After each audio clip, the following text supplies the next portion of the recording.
La voz de los protagonistas. Contacto telefónico. Rodrigo Ramírez Quintana es director de Borde Político, nos acompaña vía telefónica. Rodrigo, un gusto saludarte en el estudio Marcela Pámanes y tu servidor Juan Ceballos.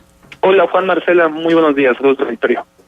Y bueno, a propósito de la pregunta de hoy que hemos venido planteando al auditorio, ¿cómo calificas tú la actuación del Poder Legislativo frente al Ejecutivo y cuál es tu análisis de las fallas y omisiones de diputados y senadores, esto conocido como omisiones legislativas? Sí, claro, creo que la dinámica del Congreso de la Unión en general, y es conocido, digamos, en las anteriores legislaturas, permeaba esta lógica de una profunda relación a la actuación del Poder Ejecutivo. Es decir, difícilmente vamos a encontrar un Congreso de la Unión que esté impulsando reformas legales que no tengan el aval del presidente en este caso, y eso es preocupante porque justamente hay pendientes y omisiones, como bien mencionaste, que debemos de empezar a trabajar en ellas y que a partir de no tener este aval o esta coincidencia con el Poder Ejecutivo Federal, pues no hemos avanzado en este tipo de factores, ¿no? Recordemos que la legislatura acaba el próximo viernes 15 de diciembre y necesitamos empezar a transitar en aspectos que realmente son preocupantes para el país, la designación de fiscales, en materia anticorrupción, la Fiscalía General, la Fiscalía para Delitos Electorales, que pues estamos por entrar a un año electoral muy complejo y no tener este tipo de figuras pues realmente es preocupante, ¿no? Y más bien vemos una lógica de presión por parte del Poder Ejecutivo, donde pues justamente vimos hace un par de semanas que urgía el Congreso aprobar la ley de seguridad interior para normar la actividad de las Fuerzas Armadas en tareas de seguridad pública, que justamente el día de hoy se va a presentar en la Cámara de Senadores, que pues muchas organizaciones de la sociedad civil hemos estado partícipes y exigiendo que se discuta con mucho mayor claridad esta reforma, porque consideramos que puede ser muy, muy nociva para el país. Sin embargo, yo te preguntaría, ¿qué lectura le das, Rodrigo, a todo este caudal de opiniones, de comentarios, de protestas, de exhortos al Senado a no aprobar esa reforma, de organismos no solamente nacionales, sino también internacionales? Incluso ya la ONU para Derechos Humanos emitió un escrito al Senado para rechazarlo, y no obstante este caudal de voces en contra, pues pareciera haber oídos sordos por parte de quienes tienen en sus manos esa decisión, la mayoría priista y los partidos que lo acompañan. ¿Qué lectura le das a esto? Sí, desgraciadamente creo que lo que ocurrió en la Cámara de Diputados fue un silencio absoluto ante las voces discordantes de este proyecto. Se mencionó inclusive que en las comisiones hubo foros con organizaciones de la sociedad civil, y desgraciadamente no se escuchó estas problemáticas que mismos organismos internacionales están viendo. Entonces, pues esperamos que en el Senado haya un poco de más apertura. El día de hoy justamente va a haber una manifestación pública frente al Senado de la República, buscando que se discute y que se tomen en cuenta estas consideraciones que no son menores, ¿no? Estamos hablando de organismos internacionales de derechos humanos, justamente que debemos empezar a ver una de las problemáticas, no únicamente la solución a corto plazo de este problema, ¿no? Ahora, esto es la Ley de Seguridad Interior. Sin embargo, hay una gran cantidad de pendientes en el Poder Legislativo que se están entran en el concepto de omisiones legislativas, es decir, el retraso, por ejemplo, en la designación del fiscal anticorrupción, en la Fiscalía General de la República, en también la legislación que tiene que ver con los gastos de comunicación social de los gobiernos, y que ya la Suprema Corte de Justicia tuvo que darle entrada a este amparo que presentó Artículo 19 junto con Fundar para ordenar al Poder Legislativo a que ya saque adelante todo ello. Estas son varias de las omisiones legislativas. ¿Qué lectura le da Borde Político? Pues es justamente lo que mencionó en un principio. Desgraciadamente este tipo de agendas no puede prosperar porque no cuentan con el acompañamiento del Poder Ejecutivo, y recordemos que en ambas cámaras el partido mayoritario es el mismo que el Ejecutivo Federal. Entonces, desgraciadamente, al no haber este aval, al no haber esta coincidencia en la agenda, pues llega a este tipo de omisiones legislativas que realmente son muy preocupantes. También está justamente la Ley General de Archivos, que podría parecer una cosa menor, pero justamente la revisión documental de cómo se están tratando los datos y información en nuestro país, pues depende de ello. Justamente también está la modificaciones a la Ley de Hidrocarburos, que también es importante para castigar justamente a quienes lleguen a hacer robo de combustible. Y si queremos también transitar a una lógica del Sistema Nacional Anticorrupción, pues falta todo este entramaje legal de designaciones. Están los magistrados anticorrupción, el fiscal, que como ya mencionaste, pues realmente dan cuenta en que pues los tiempos de Ejecutivo Federal ahorita no están para este tipo de factores, y que pues más bien están esperando a que el proceso electoral culmine el próximo año y a ver de qué manera se procesan este tipo de proyectos legislativos, ¿no? Rodrigo, buenos días, te saluda Marcela Pámanes. Y volvemos una vez más al cuento de, ¿realmente son nuestros representantes? ¿Realmente están ahí para representarnos a los ciudadanos y que nuestra voz sea escuchada, como luego lo utilizan como eslogan de sus campañas para llegar a la Cámara?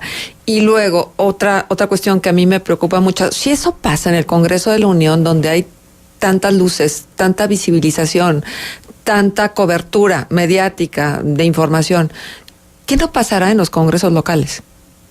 Sí, totalmente, creo que es una pregunta fundamental y digo, más bien ahí nosotros tenemos que hacer una revisión puntual primero de lo mismo que he hablado casi todo este tiempo, ¿no? ¿Quiénes son nuestros diputados locales? ¿Quiénes están tomando las decisiones? ¿Cómo están funcionando las agendas legislativas? Porque ahí hay mucho mayor control en la mayoría de los casos por parte de los gobernadores o el jefe de gobierno de la Ciudad de México, y creemos que pues esto no debe seguir, ¿no? La lógica de independencia de poderes no se está cumpliendo de manera cabal en nuestro país, porque vemos que la agenda de cada una de las instituciones públicas no se realiza de manera autónoma, ¿no? Siempre estamos dependiendo de la voluntad o del visto bueno del Poder Ejecutivo, y creo que esa es una lógica en la que debemos cambiar. Y sobre tu primera pregunta, creo que debemos empezar ahora sí, digamos, a hacer eco de este tipo de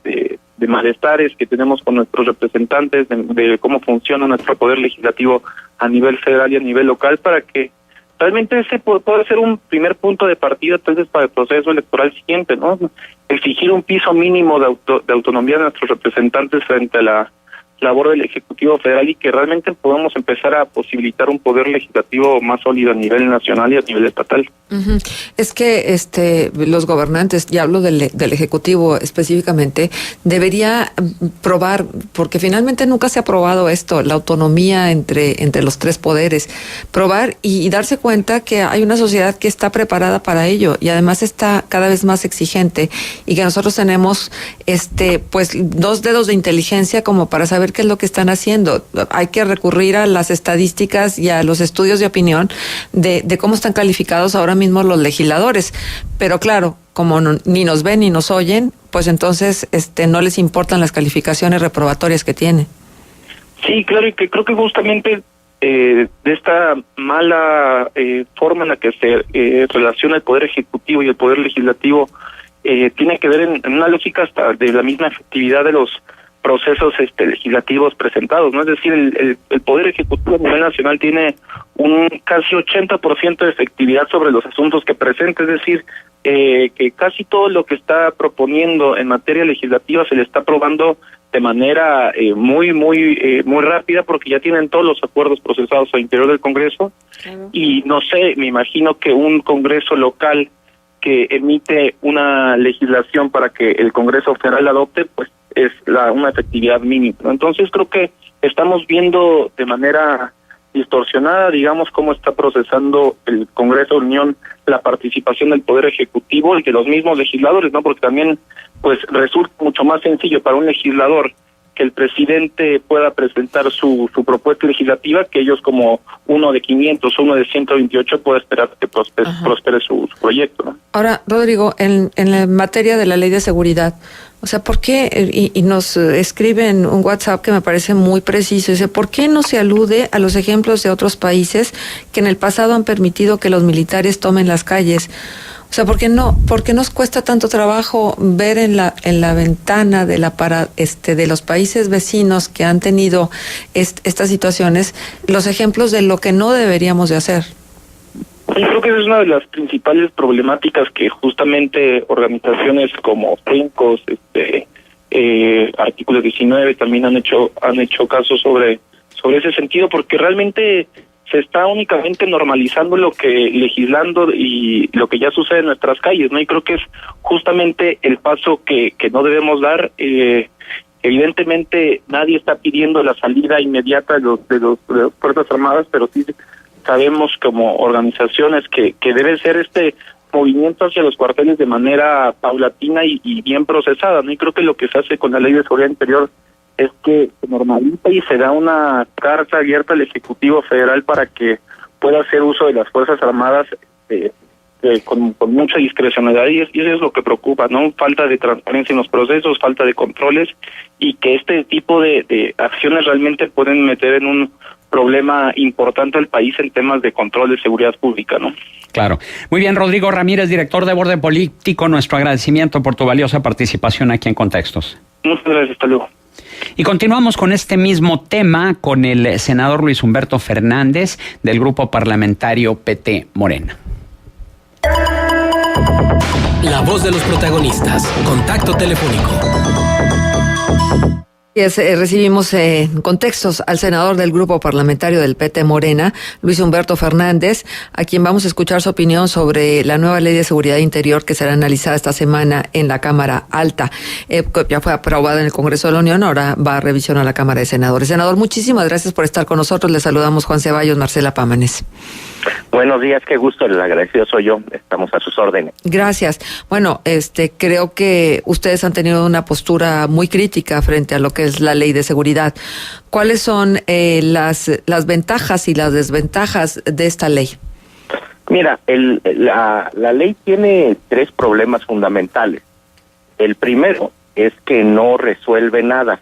¿Por qué? Porque al ser una ley federal y la Constitución establece de manera explícita que el ejército no podrá hacer labores de seguridad pública, entonces pues tampoco no te resuelve en primera instancia el problema legal. En segundo, es el peor de los mundos. ¿Por qué? Porque al final del día nadie está pensando en sacar de golpe al ejército de las labores de seguridad, pero no estás resolviendo el problema de fondo, que es que en México no hay policías que persigan el delito. Y permíteme profundizar en esto. Hoy estamos viviendo la peor anomalía institucional en la historia de México, por lo menos de la revolución. Incluso cuando salió Porfirio Díaz del poder, entra un presidente, te acordarás, por poquito tiempo, se establece un gabinete y se establece el nuevo gobierno. Incluso en febrero de 1913, en la decena trágica, había un gabinete funcionando. Entonces, en un país incendiado, en un país tan agraviado, con violencia, con corrupción, no tenemos una sola autoridad titular que persiga los delitos. No tenemos fiscal general, no tenemos fiscal anticorrupción, no tenemos fiscal de electricidad. ¿Y esto qué tiene que ver con la Ley de Seguridad Interior? Todo, porque el problema no es regularizar el ejército en las calles. El problema es que no hay ni policías, ni fiscalías confiables que persigan al delito. Entonces, pues esto es un acto tan inútil como ofensivo. Tercero, nadie de la gente que esté fuera de la nómina del gobierno está pensando en que esto sea una solución sana. O sea, esto no resuelve, no abona. Hoy varios medios consignan la Carta de Naciones Unidas, todas las organizaciones, todos los especialistas han planteado la evidencia de que como medida de emergencia no había otra cosa que hacer, pero como ruta de salida no existe la ruta de salida para la pacificación a través de tener al ejército en labores de seguridad pública. Lo que acaba pasando, y está más que documentado, es que el ejército empieza a tener los mismos vicios que las policías. Entonces ya tenemos incluso, la semana pasada, dieron cuenta de marinos secuestrando, entonces no resolvemos el tema de las policías, entonces nos vamos a quedar peor, sin un ejército confiable como lo tenemos y sin policías. Entonces, pues esto nada más es una salida fácil, es una salida que no resuelve, es una salida muy peligrosa y que bueno, al final del día nada más es una forma de taparle el ojo al macho, como se diría coloquialmente. Uh-huh. Creo que hay 3 ejes que están muy bien perfilados. De hecho, la presidenta de la Comisión de Derechos Humanos en la Cámara, Angélica de la Peña, los ha señalado. La seguridad nacional por una parte, la seguridad pública por otra y los estados de excepción. Y en esto de los estados de excepción, pues hay quienes, analistas, quienes ven en esta ley de seguridad, pues un estate quieto anticipado para las posibles manifestaciones que pudiera haber en 2018, dado lo cerrado que pudiera ser la contienda. Ah, sí, sin duda. Mira, a ver, ese es un punto muy importante. En este sentido, lo primero es que no se resuelve nada regularizando una situación atípica, una situación que de entrada no estaba pegada a la Constitución. Entonces no se resuelve nada. En segundo, el tema es que son problemas diferentes con atenciones diferentes. O sea, no es lo mismo a darle el tratamiento de enemigo, que es como alguien que haga un daño a la nación, a un delincuente. Porque entonces, ¿qué estamos haciendo? Pues nos estamos orientando a un estado de guerra, pero lo que es peor, a una excepción permanente. Entonces, sí es muy peligroso sobre los ejes que planteaba o que plantea la senadora Angélica de la Peña, pero en el fondo, al final del día, el tema es que es una ley muy peligrosa, es una salida muy fácil y no resuelve nada. Ajá. Pero además es desgastante para la institución del ejército. Es desgastante porque antes, en las mediciones sobre la percepción que tenía el ciudadano frente al ejército, pues siempre salían muy bien calificados, porque pues el ejército participaba en los planes de emergencia, en la asistencia, inclusive en jornadas de alfabetización y demás. Pues ahora no, y entonces la percepción del ciudadano ha cambiado, si no drásticamente, sí de una manera importante en relación a la percepción que tiene de los miembros del cuerpo armado. Así es, mira, el ejército mexicano sigue siendo la institución más prestigiada del Estado mexicano, eso hay que decirlo, pero lo que sí es que es un desgaste innecesario y es un desgaste a todos los niveles, es un desgaste operativo, es un desgaste de recursos, tiene muchas implicaciones de diferente naturaleza. Entonces, el punto es exactamente al revés, es cómo a través de la construcción de policía se saca al ejército de la calle, no cómo buscamos mantener al ejército en la calle. Ese es el tema de fondo. O sea, estamos haciendo exactamente al revés de lo que se tiene que hacer, porque entonces, o sea, además hay una gran aberración. ¿Por qué sacar la ley de seguridad interior y no sacarlo de mando mixto, que es el modelo de policía? O sea, ¿tienes idea de lo aterrador que es que resolvamos primero seguridad interior y no resolvamos el modelo de policía? O sea, es verdaderamente agresivo, es ofensivo que no tengamos un modelo de policía y tratemos de hacerlo con una ley de seguridad interior que no es otra cosa más que la participación del ejército en labores de seguridad pública, contrario a lo que señala la Constitución. Claro.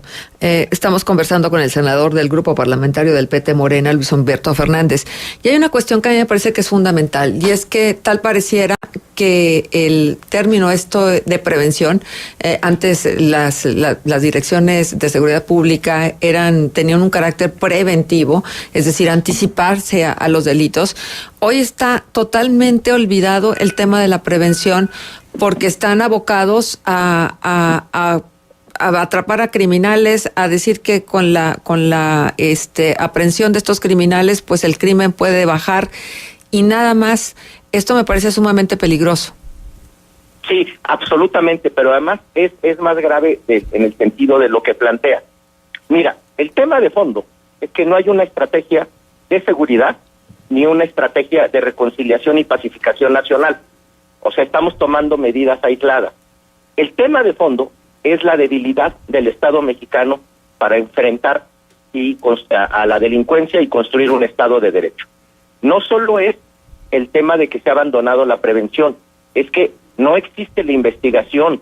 Mira, por ejemplo, ahora con el tema del nuevo sistema penal acusatorio, nosotros hemos constatado que hay estados donde no tienen ni siquiera dinero para el polvo para las huellas y se pide unas pruebas como si fuera CSI. En Guerrero, el CEMEFO, el forense, está tan saturado que ni siquiera pueden trabajar las otras oficinas de la Procuraduría. Entonces, el tema no solo es que ya se abandonó la prevención, es que revisa cuántas sentencias definitivas hubo el año pasado por delitos contra la salud y te vas a sorprender que son prácticamente inexistentes. Revisa cuántas sentencias ha habido definitivas de lavado de dinero y la verdad pues es que el tema es que no hay una procuración de justicia en México, no hay una investigación, pero y bueno, ya hablar de la prevención sería un lujo. ¿Cuántos delitos de los que consignan ustedes a diario en el noticiero, cuántas veces han dado a conocer la noticia de que tal persona que mató hoy fue sentenciada de manera definitiva? Se van a dar cuenta que es prácticamente nulo. De ese tamaño es el problema, y frente a esto salir con que la solución es la Ley de Seguridad Interior es una insensatez. Senador, nos queda solamente un minuto. Preguntarle, ¿hay violación a artículos de la Constitución en esta propuesta de ley? Sí, la Constitución es muy clara. La Constitución prohíbe la participación del ejército en actividades de seguridad pública. Entonces, es violatorio. No resuelve nada, ni le da marco jurídico al ejército, no resuelve nada. Es una pirotecnia. Bien, pues le agradecemos muchísimo este contacto y haber escuchado su voz. Estamos a tus órdenes. Muchísimas gracias. Gracias.